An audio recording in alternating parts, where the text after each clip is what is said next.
Good morning everyone. Welcome back. അപ്പോൾ നമ്മളെ സയൻസിന്റെ 7ാമത്തെ ക്ലാസ് ആണ് ഇന്ന്. ഓക്കെ, നമ്മൾ ഡിസ്കസ് ചെയ്തുകൊണ്ടിരിക്കുന്ന പാഠം ദ എസൻസ് ഓഫ് ചേഞ്ച് എന്ന പാഠമായിരുന്നു നമ്മൾ ഇതുവരെ ഡിസ്കസ് ചെയ്തുകൊണ്ടിരുന്നത്. അപ്പോൾ കുറച്ച് കാര്യങ്ങളൊക്കെ നമ്മൾ പറഞ്ഞു. ലാസ്റ്റ് ക്ലാസ്സിൽ കുറെ ഫോംസ് ഓഫ് എനർജി, നമ്മൾ യൂസ് ചെയ്യുന്ന എനർജി, യൂസ് ചെയ്യാത്ത എനർജിയെ പറ്റിയിട്ടൊക്കെ ഊർജ്ജങ്ങളൊക്കെ പറ്റി നമ്മൾ പഠിച്ചു. ഓക്കെ, ഇനി നമ്മൾ പഠിക്കാൻ പോകുന്ന അടുത്ത ടോപ്പിക്കാണ് വെൻ ഐസ് മെൽറ്റ്സ്. ഐസ് ഉരുകുമ്പോൾ, മെൽറ്റ് ചെയ്യാന്ന് പറഞ്ഞു കഴിഞ്ഞാൽ ഉരുക. Okay, try doing the experiment given below and write down your observation. Okay, അപ്പൊ നമ്മളോട് ഒരു എക്സ്പെരിമെന്റ് തന്നിട്ടുണ്ട്. എക്സ്പെരിമെന്റിൽ എന്താണ്? ഒരു ബീക്കർ, തുറന്നു വെച്ച ഒരു ബീക്കറിൽ കുറച്ച് ഐസ് ക്യൂബ്സ് നമ്മൾ എടുത്തിട്ടുണ്ട്. Ice cubes. എന്നിട്ട് താഴെ മണ്ണെണ്ണ നിറച്ചൊരു വിളക്കുണ്ട്. ആ വിളക്കിൽ നമ്മൾ എന്ത് ചെയ്യുന്നു? തീ കത്തിക്കുന്നു. എന്ത് സംഭവിക്കും എന്നാണ് പറഞ്ഞത്. Okay, take some ice cubes in a beaker and heat it as shown in the figure. What changes do you observe? നിങ്ങൾക്ക് എന്ത് മാറ്റങ്ങളൊക്കെയാണ് നിങ്ങൾക്ക് കാണാൻ പറ്റുന്നത് എന്നാണ് ചോദിച്ചിട്ടുള്ളത്. അപ്പൊ നമുക്ക് എന്ത് ചെയ്യാം? ഇവിടെ താഴെ ഓരോന്നോരോന്നായിട്ട് എഴുതണം. ഓക്കെ, ഫസ്റ്റ് ചേഞ്ച് നമുക്ക് കാണാൻ പറ്റുന്ന വെച്ച് കഴിഞ്ഞാല് ഐസ് ക്യൂബിന്റെ ഷേപ്പ് മെല്ലെ മെല്ലെ മാറുന്നതായിട്ട് നമുക്ക് കാണാം. കുറച്ച് കഴിഞ്ഞ് കഴിഞ്ഞാൽ എന്ത് ചെയ്യും? ഐസ് ക്യൂബ് വാട്ടർ ആയിട്ട് മാറുന്നതായിട്ട് നമുക്ക് കാണാം. അത് 2 പോയിന്റ് നമുക്ക് എന്ത് ചെയ്യാം? ഇവിടെ എഴുതി വെക്കണം. എന്താ എഴുതി വെക്കുക? First one, shape of the. Okay, ആദ്യത്തെ എന്താണ്? Shape of the ice cube changes. മെല്ലെ എന്ത് ചെയ്യും? ആ ഐസ് ക്യൂബിന്റെ ഷേപ്പ് മാറി തുടങ്ങും. രണ്ടാമത് നമ്മൾ കാണുന്നത് എന്താണ്? Ice cubes changes to water. Ice cube വെള്ളമായിട്ട് എന്ത് ചെയ്യും? മാറും. Okay, which form of energy was utilized by ice to undergo the changes? അപ്പൊ ഈ ഒരു മാറ്റത്തിന് ഏത് എനർജിയാണ് യൂസ് ചെയ്തത്? അപ്പൊ നമുക്കറിയാം, ഒരു തീ കത്തിച്ചു, ചൂട് കൊടുത്തപ്പോൾ ആണ് എന്താണ് നമുക്ക് ഐസ് ക്യൂബ് വാട്ടർ ആയിട്ട് മാറിയത്. അപ്പൊ ഏത് എനർജിയാണ് ഇവിടെ യൂട്ടിലൈസ് ചെയ്തിട്ടുള്ളത്? we know that the name of the energy is heat energy. ഇവിടെ നമ്മൾ യൂസ് ചെയ്ത എനർജി ഏതാണ്? ഹീറ്റ് എനർജിയാണ് നമ്മൾ ഇവിടെ യൂസ് ചെയ്തത്. പിന്നെ പറയുന്നു, now heat the water obtained when ice melted, note down the changes. ഇനി നമ്മളോട് ആ വെള്ളം വീണ്ടും ചൂടാക്കാനാണ് നമ്മളോട് പറഞ്ഞിട്ടുള്ളത്. അപ്പൊ നമുക്ക് എന്താ കിട്ടുക? നമുക്ക് ഒരു വാട്ടർ വേപ്പർ, നീരാവി ആയിട്ട് പോകുന്നതായിട്ട് കാണാം. ഈ വെള്ളം വീണ്ടും ചൂടാക്കി കഴിഞ്ഞാൽ നീരാവി ആയിട്ട് പോയി അവസാനം കുറെ നേരം ചൂടാക്കി കഴിഞ്ഞാൽ ആ വെള്ളം തന്നെ ഇല്ലാത്ത ഒരു അവസ്ഥയിലേക്ക് നമുക്ക് കാണാം. അപ്പൊ നമ്മളിവിടെ ഇതിന്റെ എന്താണ്? Water becomes water vapour. Water becomes water vapour എന്ന് നമുക്ക് എന്ത് ചെയ്യും? കാണാം. Okay, can the steam be converted back into water? ഇങ്ങനെ പോകുന്ന നീരാവി, സ്റ്റീം, വാട്ടർ വേപ്പർ, അത് നമുക്ക് വീണ്ടും വാട്ടർ ആക്കിയിട്ട് മാറ്റാൻ പറ്റുമോ എന്നാണ് നമ്മളോട് ചോദിക്കുന്നത്. What changes should be brought about the experiment to make this possible? അതിനെ വീണ്ടും അങ്ങനെ ചൂടാക്കി കഴിഞ്ഞാൽ നീരാവി ആയിട്ട് പോയിരുന്ന വാട്ടർ വേപ്പറിനെ വീണ്ടും വാട്ടർ ആക്കാൻ നമുക്ക് എന്താ ചെയ്യാൻ പറ്റാന്നാണ് ചോദിച്ചിട്ടുള്ളത്. അതിനെ പറ്റിയിട്ടുള്ള എക്സ്പെരിമെന്റ് നമുക്ക് നോക്കാം. ഓക്കെ, അപ്പൊ ഈ ചിത്രത്തിൽ എന്താ വന്നത്? എന്ത് മാറ്റം വന്നത്? നമ്മള് മുകളില് എക്സ്പെരിമെന്റിന്റെ മുകളിൽ ഒരു ചെറിയ ഒരു അടപ്പ് കൊടുന്നു വെച്ചു. ഒരു ലിഡ്, ടൈറ്റ് ആയിട്ടുള്ള ഒരു ലിഡ് കൊടുന്നു വെച്ചു. അപ്പൊ എന്ത് ചെയ്യും? ചൂടാക്കിയ നീരാവി എന്താവൂല? ആകാശത്തേക്ക് പോകൂല. അത് വീണ്ടും ചൂടാക്കി, വീണ്ടും തണുത്തിട്ട് താഴത്തേക്ക് വാട്ടർ തന്നെ ആയിട്ട് പോകുന്നതായിട്ട് കാണാം. Okay, can the experiment be carried out more effectively by placing an ice cube on the watch glass? ഒരു വാച്ച് ഗ്ലാസ്സിൽ ഇങ്ങനെ ചെയ്യാൻ പറ്റുമെന്നാണ് നമ്മളോട് ചോദിച്ചിട്ടുള്ളത്. അത് നോക്കണ്ട. The steam is again converted into water through this experiment. അപ്പൊ ഈ ഒരു എക്സ്പെരിമെന്റ് ചെയ്ത് കഴിഞ്ഞാൽ നമുക്ക് എന്ത് കിട്ടും? മേലേക്ക് പോയ വാട്ടർ വേപ്പർ അല്ലെങ്കിൽ സ്റ്റീം എന്ത് ചെയ്യും? വീണ്ടും വാട്ടർ ആയിട്ട് മാറുന്നതായിട്ട് നമുക്ക് കാണാം. ഓക്കെ, ആക്ച്വലി അവിടെ എന്ത് സംഭവിക്കുന്നത്? Ice absorbs heat energy and changes into water. Okay, നമ്മുടെ ഐസ് ഈ ഹീറ്റ് എനർജിയെ വലിച്ചെടുത്തിട്ട് വെള്ളമായിട്ട് മാറും.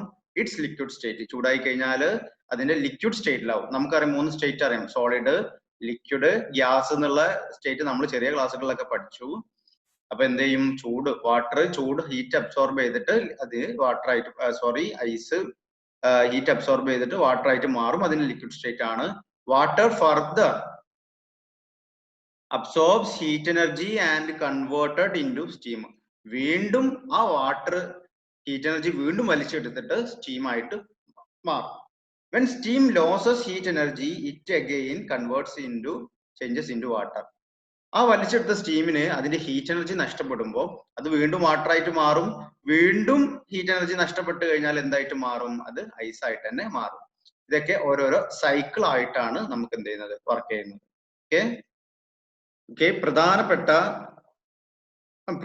നമുക്ക് കാര്യം പറയാനുള്ളത് ചേഞ്ച് ഓഫ് സ്റ്റേറ്റ് ആണ്, മാറ്റങ്ങളാണ്. അപ്പൊ നമുക്കറിയാം പ്രധാനപ്പെട്ട 3 സ്റ്റേറ്റ് സോളിഡും ലിക്വിഡും ഗ്യാസുമാണ്. ഓക്കെ, സോളിഡ് എന്ന് പറഞ്ഞു കഴിഞ്ഞാൽ കട്ടിയുള്ള ഒരു അവസ്ഥ. നമ്മളൊരു ബോക്സ് ഒക്കെ നമുക്ക് എക്സാമ്പിൾ ആയിട്ട് പറയാം.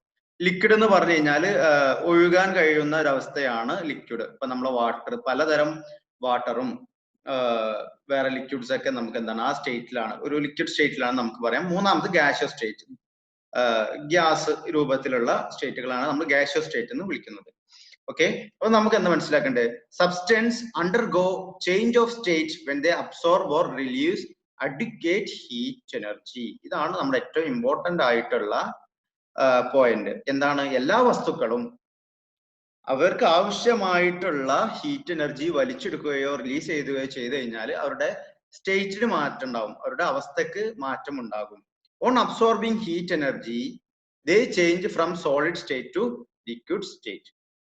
അപ്പൊ ഹീറ്റ് എനർജി അബ്സോർബ് ചെയ്ത് കഴിഞ്ഞാൽ ആ വസ്തുക്കൾ സോളിഡ് സ്റ്റേറ്റിൽ നിന്ന് ലിക്വിഡ് സ്റ്റേറ്റിലേക്ക് മാറും. ആൻഡ് ദെൻ ടു ഗാഷ്യസ് സ്റ്റേറ്റ്, എന്നിട്ട് അത് ഗാഷ്യസ് സ്റ്റേറ്റിലേക്കും വീണ്ടും മാറും. Substance get converted from gaseous state to liquid state and then to the solid state by releasing heat energy. അപ്പൊ അവരുടെ കയ്യിലുള്ള ഹീറ്റ് എനർജി പുറത്തേക്ക് വിട്ട് കഴിഞ്ഞാൽ, റിലീസ് ചെയ്ത് കഴിഞ്ഞാൽ അവ ഗ്യാസ് ലിക്വിഡ് ആവും, ലിക്വിഡ് വീണ്ടും ഗ്യാസ് ആവും. നേരെ ഓപ്പോസിറ്റ് രീതിയിൽ സംഭവിക്കും. ഓക്കെ, അതാണ് ഈ രീതിയിൽ പറഞ്ഞിട്ടുള്ളത്. അപ്പൊ ഐസ് ക്യൂബ് ചൂട് വലിച്ചെടുത്ത് കഴിഞ്ഞാൽ എന്തായിട്ട് മാറും? നമുക്കറിയാം ഐസ് ക്യൂബ് വാട്ടർ ആയിട്ട് മാറും. അത് നമ്മൾ ഇവിടെ എന്ത് ചെയ്യണം? ഫില്ല് ചെയ്യണം. ഐസ് ക്യൂബ് ഹീറ്റ് അബ്സോർബ് ചെയ്ത് കഴിഞ്ഞാൽ വാട്ടർ ആയിട്ട് മാറും. പിന്നെയും ഹീറ്റ് അബ്സോർബ് ചെയ്താൽ അവിടെ നമ്മൾ എന്ത് ചെയ്ത? അബ്സോർബ്സ് ഹീറ്റ് എന്ന് കൊടുത്തു കഴിഞ്ഞാൽ സ്റ്റീം ആയിട്ട് മാറും. വീണ്ടും ആ സ്റ്റീം ചൂട് വിട്ട് കഴിഞ്ഞാൽ, ഉള്ള ചൂട് വിട്ട് കഴിഞ്ഞാൽ വീണ്ടും എന്തായിട്ട് മാറും? വീണ്ടും വാട്ടർ ആയിട്ട് മാറും. പിന്നെ ഐസ് ക്യൂബ് ആണെങ്കിൽ എന്ത് ചെയ്യണം? ഇവിടെ നമ്മൾ ഇവിടെ സെയിം നമുക്ക് റിലീസസ് ഹീറ്റ് എന്ന് നമുക്ക് കൊടുക്കാം. റിലീസസ് ഹീറ്റ് എന്ന് കൊടുക്കാം. ഓക്കെ, അപ്പൊ ഇത്രയും കാര്യങ്ങൾ നമ്മൾ എന്ത് ചെയ്യണം? പൂരിപ്പിക്കണം ടെക്സ്റ്റ് ബുക്കിൽ. ഓക്കെ, അപ്പൊ എന്താണ് ശ്രദ്ധിക്കേണ്ടത്? ഐസ് ക്യൂബ് ചൂടിനെ വലിച്ചെടുത്താൽ, അബ്സോർബ്സ് ഹീറ്റ് എന്ന് പറഞ്ഞാൽ ചൂടിനെ വലിച്ചെടുത്ത് കഴിഞ്ഞാൽ ലിക്വിഡ് ആയിട്ട് മാറും. ലിക്വിഡ് എന്ന് പറഞ്ഞാൽ വാട്ടർ. വീണ്ടും വലിച്ചെടുത്ത് കഴിഞ്ഞാൽ സ്റ്റീം, നീരാവി ആയിട്ട് മാറും അബ്സോർബ് ചെയ്ത് കഴിഞ്ഞാൽ. നേരെ മറിച്ച് ഹീറ്റിനെ റിലീസ് ചെയ്ത് കഴിഞ്ഞാൽ, ചൂടിനെ വിട്ട് കഴിഞ്ഞാൽ വീണ്ടും വാട്ടർ ആയിട്ട് മാറും. വീണ്ടും റിലീസ് ചെയ്ത് കഴിഞ്ഞാൽ ഐസ് ക്യൂബ് ആയിട്ട് മാറും. ഓക്കെ, ഇതാണ് പറയുള്ളത്. We have seen that ice, water and steam are 3 states of water. ജലത്തിന്റെ 3 അവസ്ഥകളാണ്. ഏതൊക്കെയാണ്? Ice, water, steam. ഐസ് എന്ന് പറഞ്ഞത് ഏത് സ്റ്റേറ്റ് ആണ്? സോളിഡ് സ്റ്റേറ്റ് ആണ്. വാട്ടർ എന്ന് പറഞ്ഞു കഴിഞ്ഞാൽ ലിക്വിഡ് സ്റ്റേറ്റ് ആണ്. സ്റ്റീം എന്ന് പറഞ്ഞു കഴിഞ്ഞാൽ ഗാഷ്യസ് സ്റ്റേറ്റ് ആണ്. Is energy absorbed or released when steam is changed into water and then into ice? അപ്പൊ അത് ചോദിച്ചിട്ട് എന്താ? Is energy absorbed or released when steam is changed into water? നീരാവി വാട്ടർ വെള്ളമാവും മാറുമ്പോൾ എന്താ ചെയ്യുന്നത്? റിലീസ് ഹീറ്റ് ആണ് സംഭവിക്കുന്നത്. വീണ്ടും ഐസ് ആവുമ്പോൾ എന്താ സംഭവിക്കുന്നത്? അവിടെ ഹീറ്റ് റിലീസ് ആണ് ചെയ്യുന്നത്. അപ്പൊ നമ്മളിവിടെ എഴുതിക്കണം എന്താണ്? റിലീസസ് ഹീറ്റ് എന്ന് നമുക്ക് ഇവിടെ പൂരിപ്പിച്ചു വെക്കാം. ഓക്കെ, അടുത്ത ക്വസ്റ്റ്യന് നമ്മളോട് ചോദിച്ചിട്ടുള്ളത് എന്താണ്? Which among the 3 States have maximum amount of energy എന്നാണ് നമ്മളോട് ചോദിച്ചിട്ടുള്ളത്. അപ്പൊ ഈ മാറ്റർ നമ്മൾ 3 സ്റ്റേറ്റ് പറഞ്ഞു, സോളിഡ്, ലിക്വിഡ്, ഗ്യാസ്. അതിൽ ഏറ്റവും കൂടുതൽ എനർജി വരുന്നത് ഗാഷ്യസ് സ്റ്റേറ്റിനാണ്. കാരണം എല്ലാ എനർജികളും അബ്സോർബ് ചെയ്ത് കുറെ എനർജികൾ വാരിക്കൂട്ടി വെച്ചല്ലേ ചെയ്തിട്ടുള്ളത് ഗ്യാസ്. അപ്പോ ആ ഗ്യാസിനാണ് മാക്സിമം എമൗണ്ട് ഓഫ് എനർജി ഉള്ളത്. അപ്പൊ ഏത് സ്റ്റേറ്റ് എന്ന് പറയുന്നത്? ഗാഷ്യസ് സ്റ്റേറ്റ് എന്ന് നമുക്ക് എന്താ പറയണം? ഗാഷ്യസ് സ്റ്റേറ്റിനാണ് മാക്സിമം എമൗണ്ട് ഓഫ് എനർജി ഉള്ളത്. അപ്പൊ മിനിമം എനർജി ഉള്ളത് സോളിഡ് സ്റ്റേറ്റിനാണ്. Solid state has minimum amount of energy എന്ന് നമുക്ക് എന്ത് ചെയ്യാം? പറയാം. ഓക്കെ, അപ്പൊ നമ്മുടെ അടുത്ത ടോപ്പിക് നമുക്ക് എടുക്കാം. എന്താണ്? Let's make an ice doll. കുറച്ച് കാര്യങ്ങളൊക്കെ പറയുന്നുണ്ട്, അത് ഇമ്പോർട്ടന്റ് അല്ല. നമുക്ക് എന്ത് ചെയ്യാം? ഇവിടെ നോക്കാം. കുറച്ച് കസാര ഉണ്ട്, ബക്കറ്റ് ഉണ്ട്, കിണ്ടി ഉണ്ട്, ഗ്ലാസ് ഉണ്ട്, ഉരുളിയൊക്കെ ഉണ്ട്. അപ്പൊ എന്താ അവർ പറയുന്നത് നോക്കട്ടെ. It is A change of state that gave us these beautiful shape. അപ്പൊ ഈ ഓരോരോ സ്റ്റേറ്റ്, ഓരോരോ നമ്മൾ പറഞ്ഞ പോലെ ഓരോ സ്റ്റേറ്റിന്റെ വ്യത്യാസമാണ് ഞങ്ങൾക്ക് ഇത്രയും നല്ല ഭംഗിയുള്ള രൂപങ്ങൾ നൽകിയിട്ടുള്ളത് എന്നാണ് ഇവ പറയുന്നത്. സത്യമാണ്. കാരണം എന്താ വെച്ച് കഴിഞ്ഞാൽ പ്ലാസ്റ്റിക് എന്ന് പറയുന്നത് നമ്മളിപ്പോ ഉപയോഗിച്ച പ്ലാസ്റ്റിക് അല്ലെങ്കിൽ ഒരു ലിക്വിഡ് സ്റ്റേറ്റിലുള്ള പ്ലാസ്റ്റിക് അതിൽ എത്രയും ഭംഗിയായിട്ട് ഒരു സ്റ്റൂൾ ആക്കിയിട്ട് മാറ്റിയിട്ടുള്ളത്. ഒരു ബക്കറ്റിന്റെ കേസിലും അതേപോലെ തന്നെ. ആദ്യം ഇതേ ഷേപ്പിലായിരുന്നു, അല്ലല്ലോ, വേറെ ഒരു പ്ലാസ്റ്റിക് ആയിരുന്നു. ചിലപ്പോൾ നമ്മൾ ഒഴിവാക്കിയ ഏതെങ്കിലും കളിപ്പാട്ടം ഒക്കെയാണ് പിന്നെ നമുക്ക് ഈ പ്ലാസ്റ്റിക് ആയിട്ട് കിട്ടിയത്. ഇപ്പോ ഈ ഉരുളി ആണെങ്കിലും സ്റ്റീലിന്റെ ഗ്ലാസ് ആണെങ്കിലും എല്ലാം ആദ്യം എന്തായിരുന്നു, ഭൂമിയിൽ നിന്ന് കുഴിച്ചെടുത്ത ഒരു ചെറിയ ഒരു അയൺ ഇരുമ്പ് രൂപത്തിലായിരുന്നു. അത് വീണ്ടും നമുക്ക് ആവശ്യമുള്ള ഷേപ്പിലേക്ക് നമ്മൾ മാറ്റി. അപ്പൊ അവര് പറഞ്ഞത് കറക്റ്റ് ആണ്. എന്താണ്, ഓരോ സ്റ്റേറ്റിലുള്ള വ്യത്യാസം, രൂപത്തിലും മാറ്റത്തിലൊക്കെ ഉള്ള വ്യത്യാസമാണ് അവർക്ക് ഈ ഭംഗിയുള്ള ഷേപ്പുകൾ തന്നിട്ടുള്ളത് എന്നാണ് പറയുന്നത്.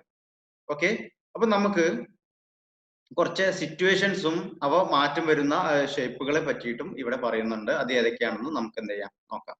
Okay, heating solid ghee. ഇപ്പൊ കട്ടിയുള്ള ഒരു വെണ്ണ നമ്മൾ ചൂടാക്കി കഴിഞ്ഞാൽ അവിടെ നടക്കുന്ന ഷേപ്പിലുള്ള വ്യത്യാസം എന്താണ്? ആ കട്ടിയുള്ള എണ്ണ എന്ത് ചെയ്യും? മെൽറ്റ് ചെയ്യും. മെൽറ്റ് ചെയ്യുക എന്ന് പറഞ്ഞു കഴിഞ്ഞാൽ ഉരുകിയിട്ട് ഒരു ചെറിയ ഒരു ലിക്വിഡ് സ്റ്റേറ്റിലേക്ക് മാറും. സോളിഡിൽ നിന്ന് ലിക്വിഡിലേക്ക് മാറും. രണ്ടാമത്തെ സിറ്റുവേഷൻ എന്താണ്? Cutting vegetables. കട്ടിങ്, നമ്മൾ വലിയ പച്ചക്കറികളൊക്കെ കട്ട് ചെയ്ത് കഴിഞ്ഞാൽ അവിടെ എന്ത് മാറ്റം വരുന്ന? ബിക്കം സ്മോളർ പീസസ്, ചെറിയ കഷ്ണങ്ങളായിട്ട് മാറും. ഷേപ്പ് വ്യത്യാസപ്പെട്ടല്ലോ. മൂന്നാമത്തെ എന്താ? Heating PVC pipe. നമ്മൾ ഒരു PVC പൈപ്പ്, നമ്മൾ പുറത്ത് ഉള്ള ഒരു PVC പൈപ്പ്, കട്ടിയുള്ള പൈപ്പ് നമ്മൾ ചൂടാക്കി കഴിഞ്ഞാൽ, അതിന്റെ ഷേപ്പ് മാറ്റി കഴിഞ്ഞാൽ, ചൂടാക്കി കഴിഞ്ഞാൽ എന്താവും? എക്സ്പാൻസ്, അത് വലുതാകും, വികസിക്കും. ചൂടാക്കി കഴിഞ്ഞാൽ വികസിക്കും PVC pipe.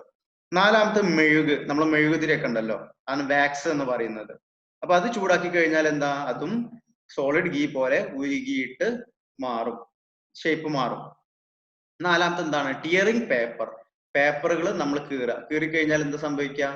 Becomes smaller pieces, ചെറിയ പീസുകളായിട്ട് മാറും. അടുത്തത് എന്താണ്? Breaking a bottle. ഒരു കുപ്പി പൊട്ടിച്ചു കഴിഞ്ഞാലോ, ഒരു ബോട്ടിൽ പൊട്ടിച്ചു കഴിഞ്ഞാൽ എന്താകും? അതും എന്താവും? വീണ്ടും സ്മോളർ പീസസ് ആയിട്ട് മാറും. ഹീറ്റിംഗ് ലാക്ക്. ലാക്ക് നമ്മൾ ചൂടാക്കി കഴിഞ്ഞാൽ എന്ത് സംഭവിക്കുക? അത് ഉരുകും, മെൽറ്റ് ചെയ്യും, ഉരുകും. ഓക്കെ, അടുത്തത് എന്താണ്? Crumbling paper. നമ്മൾ പേപ്പറിനെ ചുരുട്ടി കൂട്ടി കഴിഞ്ഞാൽ എന്ത് സംഭവിക്കുക? അതിന്റെ രൂപം മാറും. നല്ല വിസ്തരിച്ച് നല്ല വിശാലമായി കിടക്കുന്ന ഒരു പേപ്പർ നമ്മൾ ചുരുട്ടി കിട്ടി കഴിഞ്ഞാൽ അതിന്റെ ഷേപ്പ് മാറാണ് ചെയ്യുന്നത്. അപ്പൊ ഇതൊക്കെ നമ്മൾ എന്നും നിത്യജീവിതത്തിൽ കണ്ടുവരുന്ന മാറ്റങ്ങളാണ് ഈ പാഠങ്ങൾ. ഈ മാറ്റങ്ങളെ കുറിച്ചിട്ടൊക്കെ ആണല്ലോ നമ്മുടെ എസെൻസ് ഓഫ് ചേഞ്ച് എന്ന് പറയുന്ന പാഠത്തില് നമ്മൾ ഡിസ്കസ് ചെയ്തിരുന്നത്. ഓക്കെ, അതിന്റെ ബാക്കി വർക്കുകളായിട്ട് നമുക്ക് തന്നിട്ട് എന്താണ്? Analyse the table and find out the peculiarities of the changes. അപ്പൊ ഈ മാറ്റങ്ങൾ നമ്മൾ നേരത്തെ പറഞ്ഞ ആ ടേബിളിൽ നമ്മൾ നോക്കിയിട്ട് ഇതിന് ഉത്തരങ്ങൾ നമ്മൾ എഴുതണം. Are new substances formed in the above situation. ഏതെങ്കിലും സബ്സ്റ്റൻസ്, പുതുതായിട്ട് ഏതെങ്കിലും സബ്സ്റ്റൻസ് ഉണ്ടായോ ഇവിടെ ഈ സിറ്റുവേഷനിൽ ഉണ്ടായോ എന്നാണ് നമ്മളോട് ചോദിച്ചിട്ടുള്ളത്. അപ്പൊ നമുക്ക് എന്ത് പറയാം? No new substance. ഒരു പുതിയൊരു സബ്സ്റ്റൻസ് ഉണ്ടായിട്ടൊന്നുമില്ല. ഓൾറെഡി ഉള്ള സബ്സ്റ്റൻസ് ഒന്ന് അതിന്റെ ഷേപ്പ് ഒന്ന് മാറി എന്നേ ഉള്ളൂ. What are the changes of states that change of state that occurred. എന്തൊക്കെ മാറ്റങ്ങളാണ് വന്നത്? അപ്പൊ നമുക്ക് എന്താ പറയാം? ഷേപ്പ് ചേഞ്ച് ഇൻ ഷേപ്പ് എന്ന് കൊടുക്കാം നമുക്ക്. ചേഞ്ച് ഇൻ ഷേപ്പ്, അതിന്റെ ഷേപ്പ് മാറി. രണ്ടാമത്തെ എന്താണ്? ചേഞ്ച് ഇൻ സൈസ് നമുക്ക് പറയാം. അതിന്റെ സൈസ് മാറി. വലിയൊരു കുപ്പി അങ്ങനത്തെ വസ്തുക്കൾ എന്ത് ചെയ്യും? മാറിയപ്പോൾ അതിന്റെ സൈസ് മാറുന്നതായിട്ട് നമ്മൾ കണ്ടു. മൂന്നാമത്തെ എന്താണ്? Change in state. ഇപ്പൊ സോളിഡ് നമ്മൾ ഉരുക്കി കഴിഞ്ഞാൽ നമുക്ക് ലിക്വിഡ് ആയിട്ട് കിട്ടിയില്ലേ, വാക്സ് ഒക്കെ നമുക്ക് അങ്ങനെ കിട്ടിയില്ല. അപ്പൊ നമുക്ക് എന്ത് പറയാം? ചേഞ്ച് ഇൻ സ്റ്റേറ്റ് എന്ന് നമുക്ക് എന്ത് ചെയ്യാം പറയാം. Which among them involve a change in shape. അപ്പൊ ഷേപ്പ് ചേഞ്ച് ചെയ്തത് ഏതൊക്കെയാണെന്നാണ് നമ്മളോട് ചോദിച്ചിട്ടുള്ളത്. അത് നമുക്ക് എന്ത് ചെയ്യാം ഇവിടെ നോക്കാം. ഷേപ്പിന് മാറ്റം വന്നത് എന്താ? ക്രംബ്ലിംഗ് പേപ്പർ നമ്മൾ ചുറ്റി കൂട്ടിയപ്പോൾ ഷേപ്പിന് മാറ്റം വന്നു. Which among them involve the change in size. സൈസിന് മാറ്റം വന്നത് കട്ടിംഗ് വെജിറ്റബിളും ടിയറിംഗ് പേപ്പറും ബ്രേക്കിംഗ് എ ബോട്ടിലുമാണ്. എന്താണ്? സൈസിന് മാറ്റം വന്നത്. ബാക്കിയൊക്കെ ഒരേ സൈസ് തന്നെയാണ് വന്നിട്ടുള്ളത്. ഓക്കെ, അത് നമുക്ക് എന്ത് ചെയ്യാം, ഇവിടെ ഫില്ല് ചെയ്ത് കൊടുക്കാം. ഓക്കെ, അപ്പൊ ഇങ്ങനെയുള്ള ചേഞ്ചസിനെ നമ്മൾ വിളിക്കുന്ന പേരാണ് ഫിസിക്കൽ ചേഞ്ച് എന്നാണ് നമ്മൾ എന്ത് ചെയ്യുക, വിളിക്കുക. എന്താ വിളിക്കുക? Physical change. ഓക്കെ, അപ്പൊ ഫിസിക്കൽ ചേഞ്ച് എന്ന് പറഞ്ഞു കഴിഞ്ഞാല് changes in the physical properties such as state, shape or size is termed as physical change. വളരെ ഇമ്പോർട്ടന്റ് ആണ്. ഫിസിക്കൽ ചേഞ്ച് എന്ന് പറഞ്ഞു കഴിഞ്ഞാൽ ഒരു വസ്തുവിന്റെ സ്റ്റേറ്റ്, അതായത് സോളിഡിൽ നിന്ന് ലിക്വിഡ് ആക്കി മാറുക, അല്ലെങ്കിൽ ലിക്വിഡ് ഗ്യാസ് ആയിട്ട് മാറാം, അല്ലെങ്കിൽ ഗ്യാസ് സോളിഡോ അല്ലെങ്കിൽ ഗ്യാസ് ലിക്വിഡോ ആയിട്ട് മാറാം. അതാണ് ചേഞ്ച് ഇൻ സ്റ്റേറ്റ് എന്ന് പറയാം. ഒന്നെങ്കിൽ അങ്ങനത്തെ സ്റ്റേറ്റ് ചേഞ്ചോ അല്ലെങ്കിൽ ഷേപ്പ്. ഇപ്പൊ നമ്മൾ ഒരു പേപ്പർ ചുരുട്ടി കഴിഞ്ഞാൽ ആ പേപ്പറിന്റെ ഷേപ്പ് മാറി, അങ്ങനെയുള്ള ചേഞ്ചോ, അല്ലെങ്കിൽ ഒരു പേപ്പർ നമ്മൾ വീണ്ടും കീറിയിട്ട് കഴിഞ്ഞാൽ അതിന്റെ സൈസ് മാറി, അങ്ങനെയുള്ള ചേഞ്ചസിനെ വിളിക്കുന്ന പേരാണ് ഫിസിക്കൽ ചേഞ്ചസ് എന്ന് പറയുന്നത്. അപ്പൊ ഏതൊക്കെയാണ് ഫിസിക്കൽ ചേഞ്ച്? എക്സ്പാൻഷൻ, വികസിക്കുക. PVC പൈപ്പ് വികസിച്ചു നമ്മൾ പറഞ്ഞു. മെൽറ്റിംഗ്, ഉരുകുക. മൂന്നാമത്തെ എന്താ? ബ്രേക്കിംഗ്, പൊട്ടിക്കുക. ടിയറിംഗ്, കീറുക, etcetera are all physical changes. ഇവയെല്ലാം എന്താണ്? ഫിസിക്കൽ ചേഞ്ചസ് ആണ്. New substances are not formed during physical change. ഇപ്പൊ ഫിസിക്കൽ ചേഞ്ചിന്റെ പ്രധാനപ്പെട്ട പ്രത്യേകത എന്ന് പറഞ്ഞു കഴിഞ്ഞാൽ ഒരു പുതിയ വസ്തു ഉണ്ടാകുന്നില്ല. നമ്മൾ കീറിട്ട് കഴിഞ്ഞാൽ അത് തന്നെയാണ്. ഓക്കെ, നേരെ മറിച്ച് നമ്മളൊരു പഞ്ചസാര എടുത്ത് നമ്മൾ കത്തിച്ചു കഴിഞ്ഞാൽ എന്തുണ്ടാവും? കരിയായിട്ട് മാറും. ഇപ്പൊ വിറക് നമ്മൾ കത്തിച്ചു കഴിഞ്ഞാൽ വെണ്ണൂറായിട്ട് മാറും. അത് അവിടെ വേറൊരു പുതിയൊരു സാധനം നമ്മൾ ക്രിയേറ്റ് ചെയ്തു. അപ്പൊ അങ്ങനെയുള്ള ചേഞ്ചസ് നമ്മൾ വേറൊരു പേര് വിളിക്കും. പക്ഷെ അങ്ങനെ എല്ലാത്ത ചേഞ്ചസുകൾ, ഇപ്പൊ പേപ്പർ ചുരുട്ടുക, അല്ലെങ്കിൽ വാക്സ് നമ്മൾ ഉരുക്കുക, PVC പൈപ്പ് എക്സ്പാൻഡ് ചെയ്യുക, ഒരു പുതിയൊരു വസ്തുവിടെ ഉണ്ടാകുന്നില്ല. അങ്ങനെയുള്ള ചേഞ്ചസിനെയാണ് നമ്മൾ ഫിസിക്കൽ ചേഞ്ചസ് എന്ന് വിളിക്കുന്നത്. ഓക്കെ, അപ്പോ ഇത്രയും കാര്യങ്ങളാണ് നമുക്ക് ഈ ഇന്നത്തെ ക്ലാസ്സിൽ നമുക്ക് എടുക്കാനുള്ളത്. ഇനി ഇതിന്റെ ബാക്കി ടോപ്പിക്സ് നമുക്ക് എന്ത് ചെയ്യാം, അടുത്ത ക്ലാസ്സിൽ ആയിട്ട് എടുക്കാം. Okay, thank you.